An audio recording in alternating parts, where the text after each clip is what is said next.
Indo British advanced pain clinic నొప్పి మాయం surgery దూరం ఫర్ అపాయింట్మెంట్స్ 9155515563.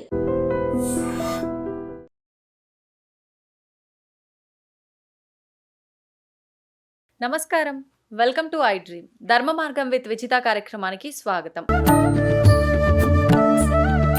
అయితే దత్త జయంతి అని చెప్పి మాట్లాడుకుంటూ ఉంటాము. దత్త జయంతి రోజు గురువులను ఆరాధించాలని కూడా చెప్తూ ఉంటారు. ఎటువంటి గురువులను ఆరాధించాలి? నిజంగా ఆ రోజున గురువుని ఆరాధించాలా? అసలు ఆ రోజున ఎటువంటి విధి విధానాలు ఆచరించాలి? అసలు ఈ దత్త జయంతి నామకరణం జరగటానికి, దత్త జయంతి జరుపుకోవడానికి అసలు రీజన్ ఏంటి? ఇలాంటి మరిన్ని విషయాలు ఇప్పుడు గురుగారితో మాట్లాడి తెలుసుకుందాం. ప్రస్తుతం మనతో పాటు ఉన్నారు ప్రముఖ జ్యోతిష పండితులు నందిబట్ల శ్రీహరి శర్మ గారు. ఇప్పుడు వారితో మాట్లాడేద్దాం. నమస్కారం గురుగారు. వాగర్థ విమ సంపృక్తౌ వాగర్థ ప్రతిపత్తయే జగతః పితరౌ వందే పార్వతీ పరమేశ్వరౌ. సదాశివసమారంభాం శంకరాచార్య మధ్యమాం అస్మదాచార్య పర్యంతం వందే గురుపరంపరాం. ఆదిత్యాయ చ సోమాయ మంగళాయ బుధాయ చ గురుశుక్ర శనిభ్యశ్చ రాహవే కేతవే నమః. శృంగేరి జగద్గురు పీఠాధిపతులకి, కంచి పీఠాధిపతులకి నమస్కారములు తెలియచేసుకుంటూ కార్యక్రమాన్ని ప్రారంభిద్దాం. గురుగారు, దత్త జయంతి, అసలు ఈ దత్త జయంతి అనగానే గురువులను ఆరాధించాలని చెప్పి ప్రతి ఒక్కరికి తెలిసిన విషయమే. అసలు ఎందుకు జరుపుకోవాలి దత్త జయంతి అనేది చాలామందికి తెలియని విషయం. దాని గురించి తెలియచేయండి ముందు. దత్త జయంతి అనగా మనకు పురాణం ప్రకారం చూసుకున్న మార్గశిర శుద్ధ చతుర్దశి రోజున దత్తుడు ఉద్భవించినటువంటి రోజు. ఏ నక్షత్రంలో ఉద్భవించాడు? కృత్తికా నక్షత్రంలో బుధవారం రోజున ఉద్భవించాడు. కానీ గురువు కదా, కాబట్టి పౌర్ణమి రోజున, మార్గశిర శుద్ధ పౌర్ణమి రోజున ఈ యొక్క సంబంధించినటువంటి దత్తాత్రేయ జయంతి జరుపుకోవడం గురు పౌర్ణమిగా చెప్పుకుంటుంటారు. అయితే మనం గమనించుకున్నట్లయితే కార్తీక పౌర్ణమి నుంచి మార్గశిర పౌర్ణమి వరకు ఉండేటువంటి మాసము రోజులు యమదంష్ట్రలు అని అంటారు. అంటే 30 కోరలతో యముడు నోరు తెరుచుకొని కూర్చుంటాడట. అంటే ఆ సమయంలోనే మనుష్యులకి మరణాలు ఎక్కువగా ఉంటాయి. అందుకని కార్తీక పౌర్ణమి నుంచి మార్గశిర పౌర్ణమి వరకు చక్కగా దీపారాధన చేసి, మార్గశిర పౌర్ణమి రోజున మనం దీపావళి రోజున ఏ విధంగానైతే దీపదానము, కార్తీక పౌర్ణమి రోజున దీపదానము ఎలా అయితే చేస్తామో, మార్గశిర పౌర్ణమి రోజున కూడా దీపదానం చేయాలి. ఈ మార్గశిర పౌర్ణమి రోజున ఎవరైతే అగ్ని పురాణాన్ని దానం చేస్తారో అటువంటి వాళ్ళకి వాళ్ళు చేసినటువంటి అన్ని పుణ్య కార్యాల ఫలం ఏదైతే ఉంటుందో అదంతా సంపూర్ణంగా వస్తుందట. అంటే మనం మామూలుగా మన బాడీని కనుక చూసుకున్నట్లయితే ఏదైనా పదార్థం తింటే దాంట్లో 60% ప్రోటీన్ ఫుడ్ మనది వెళ్తుంది, మిగతా 40 వేస్టేజ్ రూపంలో పోతుంది. అలాగే మనం ఏ పని చేసినా అత్యంత భక్తిగా చేసే సత్యకాలం కాదు కదా, కలియుగం కదా, మన మనసు ఎక్కడో ఉంటుంది. చేసిన పూజా ఫలితం కొంత మాత్రమే.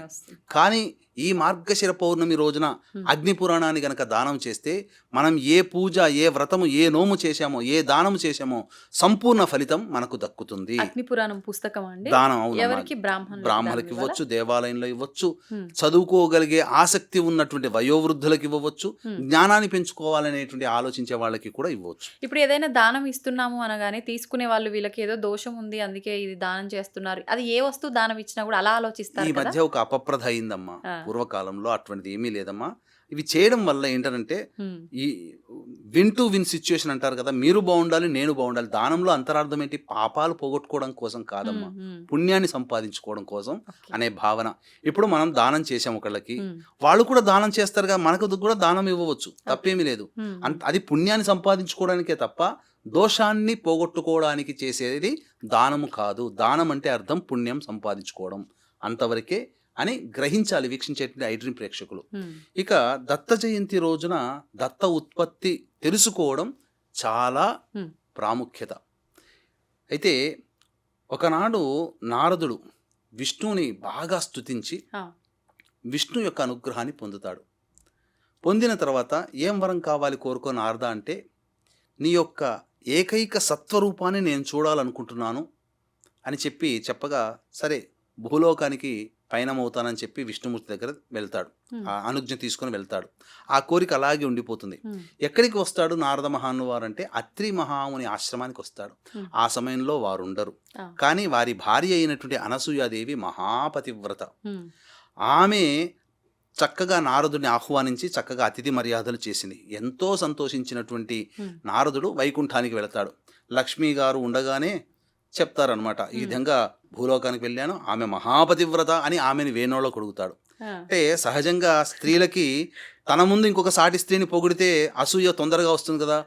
లక్ష్మి కూడా అలాగే ఉండి అంత గొప్ప పతివ్రతన అయితే నా భర్తను పంపుతాను, పరీక్షిస్తాను అని చెప్తుంది. అంతటా వెంబడే కైలాసానికి వెళ్తాడు, ఇదే విధంగా చెప్తాడు. పార్వతి కూడా అసూయ చెంది నా భర్తను పంపిస్తాను పరీక్ష కోసం అని. అలాగే బ్రహ్మలోకానికి వెళ్తాడు, సావిత్రి ముందు చెప్తాడు. అలాగే సావిత్రి కూడా నా భర్తను పంపిస్తానని ముగ్గురు కూడా ఏకకంఠంతో భర్తను పంపించారు. అత్రి ఆశ్రమాన్ని దగ్గరికి వెళ్ళగానే అప్పుడు ఈమె పాతివ్రత్యాన్ని పరీక్షించాలనే ఉద్దేశంతో త్రిమూర్తులందరూ కూడా బ్రాహ్మణ వేషధారణతో వెళ్ళగా బ్రాహ్మణులుగా రాగానే అతిథి సత్కారాలు చేసింది. అప్పుడు అత్రి మహాముని ఆ విధంగా రాగానే ఆ అనసూయదేవి అడుగుతుంది, ఏం వడ్డించమంటారు అంటే అప్పుడు వివస్త్రగా మాకు వడ్డించమ్మా అని చెబుతారనమాట ముగ్గురు ఏకకంఠంతో. అంతటా ఇదే విషయాన్ని భర్త అనుజ్ఞ తీసుకోవాలి కదా ఏ పని చేసినా. అత్రి మహామునికి చెబుతుంది. అత్రి మహాముని ఇంతటి విపరీతమైనటువంటి కోరిక కోరారంటే వచ్చిన వాళ్ళు ప్రశ్నించడానికి సందేహించడానికే వచ్చిన వాళ్ళు, పరీక్షించడానికి వచ్చిన వాళ్ళు అని తెలిసి ఆలోచించి దివ్యనేత్రంతో ఆలోచించి వచ్చిన వాళ్ళు సాక్షాత్తు త్రిమూర్తులే అని చెప్పి ఆమెకు ఒక మంత్రోదకాన్ని ఇస్తాడు. ఆ మంత్రోదకాన్ని ఇచ్చి అప్పుడు చల్లగానే పసి బాలురులాగా మారిపోయారు ముగ్గురు కూడా. ఆ ముగ్గురికి కూడా తన స్తన్యం ఇచ్చింది, చక్కగా ఆ పాలని అందించింది. ఆ విధంగా ముగ్గురు పిల్లల్ని ఆటలాడించుకున్నది. తదనంతరం ఈ దృశ్యాన్నంతా కూడాను చూసినటువంటి నారద మహాముని వారు లక్ష్మీ పార్వతి సావిత్రులకు ముగ్గురికి చేరవేశారు. అయ్యో మా భర్తలు ఏమైపోయారని చెప్పి మాకు ఆ ఆశ్రమాన్ని చూపించమనగా భూలోకానికి వచ్చి అగో అదే ఆశ్రమాన్ని చూపించగా ఆ అనసూయ మహాదేవి పతివ్రతని శంకించాము, మాకు ఈ యొక్క ప్రాప్తి కలగాల్సిందే, శాస్తి జరగాల్సిందే, అనుజ్ఞ ఇవ్వమ్మా, మళ్ళీ మా భర్తలు మాకు ప్రసాదించమ్మా అని చెప్పి వేణోళ్ళ వేడుకుంటారు. వేడుకొనగానే మళ్ళీ అత్రమహాముని మళ్ళీ మంత్రోదకం ఇచ్చి ఆ అనసూయ చేతికి ఇవ్వగానే అనసూయ మంత్రోదకం చల్లగానే మళ్ళీ త్రిమూర్తులు ప్రత్యక్షమవుతారు. తరువాత అప్పుడు ఇంతటి పాతివ్రత్య కలిగినటువంటి మహాతల్లి మీకేం వరం కావాలి కోరుకోని అన్నప్పుడు అప్పుడు అత్రి మహాముని ఏం కోరుకుంటాడనంటే ఈ సంబంధించినటువంటి 3 రూపాలు కలిగినటువంటి రూపంగా నాకు కావాలి, సంతానం కావాలి, ముగ్గురు సంతానంగా కావాలి అని అనుకుంటారు. ఒకే రూపంతో కూడిన మీ ముగ్గురు నాకు సంతానంగా జన్మించాలి అని చెప్పి. అంతటా విష్ణు అంశ సంభూతముతో ఈ దత్తాత్రేయుల వారు, అలాగే శివాంశ సంభూతముతో దూర్వాస మహాముని, బ్రహ్మాంశ సంభూతముతో చంద్రుడు అని అంటారు. ఈ విధంగా చక్కగా త్రిమూర్తులు వారి యొక్క అంశాలతో ఈ ముగ్గురిని ఆ త్రిమూర్తుల అంశతో వారు అత్రి మహాముని అనసూయ దంపతులకి జన్మించడం జరిగింది. ఈ యొక్క దత్తాత్రేయుని యొక్క జన్మ వృత్తాంతం అమ్మ కృత్తికా నక్షత్రం బుధవారం రోజున మార్గశిర శుద్ధ చతుర్దశి రోజున జన్మించారు. కృత్తికా నక్షత్రం అంటే భయపడతారు, అగ్ని నక్షత్రం అని, కానీ ఎంత గొప్ప నక్షత్రము, ఈ జగత్తుకే గురువు. కానీ చాలామంది కలియుగంలో ఒక 1960 సంవత్సరం అనగా ఈ నార్త్ ఇండియాలో ఈ ఒక వర్గం డామినేషన్ పడిపోతుందనే భయంతో ఆ వర్గాన్ని పెంచి పోషించే విధంగా బాబా మందిరం వెళ్ళగానే నాకు అద్భుతంగా జీవితం కలిసి వచ్చిందని చెప్పి సినిమాల ద్వారా పాటల ద్వారా రకరకాలైనటువంటి విన్యాసాలతో లేని మహిమను బాబాలకి రావడం. ఇప్పుడు ఈ మధ్య ఎక్కడ చూసినా గురు పూజ అంటే కేవలం బాబా మందిరాల చుట్టూ తిరగడం, బాబాల చుట్టూ తిరగడం, బాబాల దగ్గర ఆశ్రమాలకు వెళ్ళి భజనలు చేయడం, కీర్తనలు పాడడం. ఈ మధ్య చూశాను, మనకు మానవుడిగా జన్మించి మనకెంతో ఉపకారం చేసినటువంటి సత్యసాయిబాబా గారు ఉన్నారు. ఇప్పుడు ఆయన భవిష్యత్తులో ప్రేమ సాయిబాబాగా జన్మిస్తానంటే ఇప్పుడు ఆల్రెడీ ప్రేమ సాయిబాబా వచ్చేసేసాడు ఎక్కడో తమిళనాడు ప్రాంతంలో. ఆయన కూడా సేమ్ ఆ సత్యసాయిబాబా గారి లాగానే ఇలా ఇలా అనుకుంటూ విభూతిని ప్రదర్శిస్తున్నాడు. ఇవన్నీ కూడా కలియుగంలో అవి బూటకములు, బాబాలు బూటకములు. గుర్తుపెట్టుకోండి వీక్షించేటువంటి ప్రేక్షకులు కూడా. సద్గురు ఎవరయ్యానంటే దత్తాత్రేయుడు మాత్రమే. మానవుడిగా పుట్టి మలమూత్ర విసర్జన చేసినటువంటి ఏ వ్యక్తి కూడాను గురువు కాలేడు, గురు అంశ మాత్రమే. కానీ గురు అంశని అనగా గురువుని వదిలేసేసి గురు అంశ పట్టుకుంటున్నారు. మనకు సూపరింటెండెంటే తెలుసు, ముఖ్యమంత్రి మనకు బాగా దగ్గర, పోయి పిఎని పట్టుకుంటే ఏం ఫలితం? సూపరింటెండెంట్ దగ్గర పోతే మన పని అయిపోతుంది. పిఎని పట్టుకొని ఆయనని వేడుకుంటే ఎలా? కాబట్టి దత్తాత్రేయుడు మనకుండంగా ఇతర బాబాలు, కాబట్టి మానవుడిగా జన్మించినటువంటి మనుష్యులుగా బాబాలుగా మారిన వాళ్ళని కంటే దత్తాత్రేయుని ఆరాధన చేయండి. ఆ రోజున చాలా విశేషం అమ్మా. ఏకబిగిన మార్గశిర పౌర్ణమి రోజున ఎవరైతే సూర్యోదయ పూర్వము లేచి చక్కగా స్నానకృత్యాదులు తీర్చుకొని సూర్యాస్తమయం లోపల దత్తపారాయణం చేసి ఈశ్వర దేవాలయానికి కానీ విష్ణు దేవాలయానికి కానీ వెళ్ళి ఆ స్వామివారికి అర్చనాభిషేకాదులు జరిపించుకొని నక్షత్రాన్ని చూసి చంద్రుని చూసి ఎవరైతే భోజనం చేస్తారో వారికి సంపూర్ణమైనటువంటి గురు అనుగ్రహం కలుగుతుంది. ఇంకా గురు అనుగ్రహం పొందాలంటే ఇది చేయలేని వాడు కూడా ఇంకొక సామాన్యమైనటువంటి పరిహారం కూడా ఉందమ్మా. ఏంటండి? అయితే వీక్షించేటువంటి ప్రేక్షకులు గమనించాల్సింది, ఈ మార్గశిర శుద్ధ పౌర్ణమి రోజున అనగా డిసెంబర్ 15వ తారీఖు రోజున మధ్యాహ్నం 3 గంటలకి కాశీ క్షేత్రంలో కానీ శ్రీశైల క్షేత్రంలో కానీ జాతకరీత్యా కలుగు విద్య, వివాహ, ఉద్యోగ, దాంపత్య, సంతాన, అనారోగ్య సమస్యలకి మరియు గోచార రీత్యా వృషభ, మిథున, కర్కాటక, సింహతులు, వృశ్చిక, మకర, కుంభ, మీన రాశిలో జన్మించిన వారికి శనిదోష పరిహారార్థమై సర్వదోష నివారణ పూజలు పర్ హెడ్ 1500 రూపాయలకి చేయించడం జరుగుతుంది. అవకాశం ఉన్నవాళ్ళు కార్యక్రమ తదనంతరం కాంటాక్ట్ చేసి మీ గోత్రనామాదులు నమోదు చేసుకోవచ్చు. ఈ యొక్క దత్తాత్రేయ పారాయణం ఎవరైనా కానీ చేయవచ్చు. ఆ రోజు మొత్తం చేస్తే అంత సమయం మాకు కేటాయించలేము, చాలా సులభంగా గురు అనుగ్రహం ఈ విధంగా కలగాలి అన్నప్పుడు శివాలయంలో నవగ్రహ దేవాలయాలు ఉంటాయి కదా మనం, ఆ కాళ్ళు చేతులు కడుక్కొని పొద్దున్నే స్నానం చేసి నవగ్రహాల చుట్టూ శివాయ నమః అంటూ 27 ప్రదక్షిణలు చేసి నవగ్రహాల్లో ఉత్తరం వైపు ఫేస్ పెట్టి ఉన్నటువంటి బృహస్పతి గ్రహం ఉంటుంది. ఆ బృహస్పతి గ్రహానికి ముందు రోజే నానబెట్టినటువంటి 108 శనగల దండమాలని చక్కగా గురుగ్రహానికి వేసి అష్టోత్తర పూజ, పసుపు రంగు పూలతో అష్టోత్తర పూజ చేసి మేడి పూలతో చేస్తే చాలా విశేషం.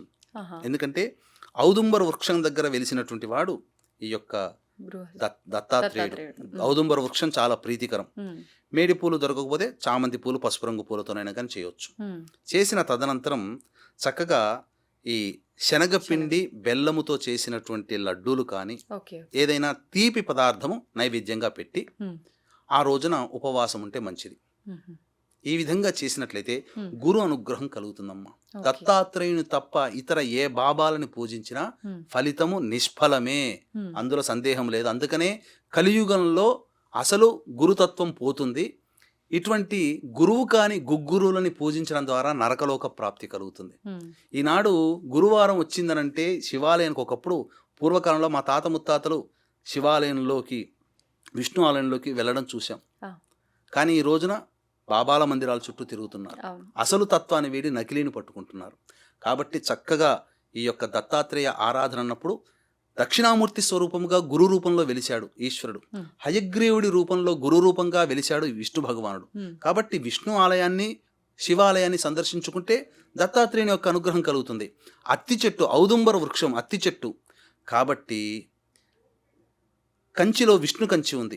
ఆ విష్ణు కంచిలో ఉన్నటువంటి మూల విరాట్ విగ్రహము అత్తి చెట్టుతో చేసినటువంటిది.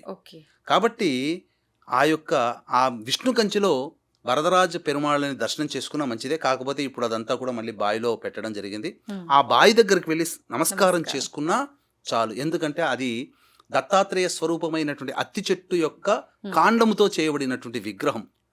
కాబట్టి దత్తాత్రేయుని యొక్క అనుగ్రహం సంపూర్ణంగా కలుగుతుంది. లేదు, అత్తి చెట్టుతో మూల కాండముతో చేసినటువంటి దత్తాత్రేయ విగ్రహాన్ని ఆ రోజు తెచ్చుకొని ఆ రోజు పౌర్ణమి రోజున పూజ చేసి ప్రతి పౌర్ణమికి కూడాను పూజ చేస్తూ ఉంటే ఆ ఇంట్లో గురువు నిలకడగా ఉంటాడు. గురువు ఉన్నాడు అంటే విద్య వస్తుంది, సంతానం కలుగుతుంది, డబ్బులు వస్తాయి, కీర్తి ప్రతిష్టలు పెరుగుతాయి, పనులలో అనుకూలత కలుగుతుంది. ఈ విధంగా అత్తి చెట్టుతో చేసినటువంటి దత్తాత్రేయ విగ్రహాన్ని ఇంట్లో ప్రతి పౌర్ణమి రోజున పూజించుకున్న, ప్రతి గురువారం నాడు పూజించుకున్న వాళ్ళకి అఖండ ఐశ్వర్యాలు కలుగుతాయని చెప్పడంలో ఏమాత్రం సందేహం లేదమ్మా. అయితే మొదటి గురువులు మన తల్లిదండ్రులే అని అంటారు కదండి. తల్లిదండ్రులకు కూడా ఆ రోజు మనం సేవ చేసుకోవాలని, కృతజ్ఞత తెలుపుకోవాలని అంటుంటారు కదా, అది నిజమే అంటారా? వాస్తవమేనమ్మా. ఈ రోజున మనకు తల్లిదండ్రులు మొట్టమొదటి గురువు అంటే తల్లిదండ్రులే. వారు చూపిస్తేనే ప్రపంచం చూస్తున్నాం, వారు నేర్పిస్తేనే మాటలు మాట్లాడుతున్నాం, వారు మంచి మాటలు చెప్తేనే మంచి మాటలు మనం వింటున్నాం, మాట్లాడుతున్నాం. తర్వాత విద్య నేర్పిన గురువు, తర్వాత మంత్రాన్ని అనుగ్రహించిన గురువు, అలా చాలామంది గురువులు అనేక రకాలుగా ఉంటారు. కానీ అసలు ఈ రోజుల్లో తోడబుట్టిన వాళ్ళని, తల్లిదండ్రులని, కట్టుకున్న వాళ్ళని తిడితే ఒక్క మాట కూడా వాళ్ళకి ఏమనిపించదు. కానీ గురువు బాబాలని తిట్టుకుంటూ వెళ్ళామంటే ఇక ఎక్కడలేని పౌరుషం వచ్చేసి అతలాకుతలం సమాజాన్ని అతలాకుతలం చేసేస్తుంటారు. అవును. కాబట్టి అంత వ్యామోహము బాబాల మీద అవసరం లేదమ్మా. మానవులుగా పుట్టి మనకు ఉద్ధరించడానికి పురాణాలు ఉన్నాయి, భగవద్గీత ఉంది, మహాభారతం ఉంది, రామాయణం ఉంది, భాగవతం ఉంది, శ్రీదేవి భాగవతం ఉంది. ఇన్ని వదిలిపెట్టి బాబాల మందిరాల చుట్టూ, బాబాల ఆశ్రమాల చుట్టూ హారతులు అంటూ లేకపోతే భజనలు అంటూ చేసుకుంటే పుణ్యం రాదమ్మా, పాపమే వస్తుంది. నమస్తే అండి, చాలా మంచి విషయాలు తెలియజేశారు. ధన్యవాదాలు. సర్వం శ్రీ ఉమామహేశ్వర పరబ్రహ్మార్పణమస్తు.